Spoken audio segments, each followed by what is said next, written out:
বাংলাদেশের বর্তমান পোস্টার বয় হামজা চৌধুরী।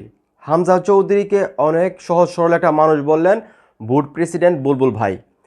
নেপালের বিপক্ষে হামজা চৌধুরীর 2টা গোল এবং একটা বাইসাইকেল গোল বাংলাদেশের সাধারণ দর্শকদের মনে যে উৎসাহর সৃষ্টি করেছে এবং বাংলাদেশের ফুটবলের প্রতি যে ভালোবাসার সৃষ্টি করেছে, সেই বিষয়টা নিয়ে আসলে সাংবাদিকরা যখন বুলবুল ভাইকে প্রশ্ন করেন হামজা চৌধুরীর সম্পর্কে, তখন বুলবুল ভাই কিন্তু কোনো চিন্তাভাবনা ছাড়াই বলে দেন যে হামজা চৌধুরী খুবই সহজ সরল একজন মানুষ, খুব একটা খেলা নিয়ে কথা বলেন না।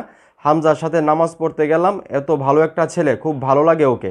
মানে আমিনুল ইসলাম বুলবুল ভাই এবং হামজা চৌধুরী একসঙ্গে নামাজ পড়তে গেছেন, অনেক কথা হয়েছে, যদিও হামজা চৌধুরী বিষয়ে একটা কথা বলে না, কিন্তু যতটুকুই কথা বলছে বুলবুল ভাই একটা কথাই বলেন যে হামজা চৌধুরী খুবই সহজ সরল একটা মানুষ এবং খেলা নিয়ে উনি একটা বিষয় মানে কথা বলে না।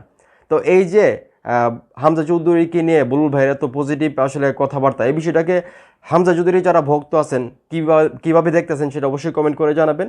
ভিডিওটা ভালো লাগলে অবশ্যই শেয়ার করবেন।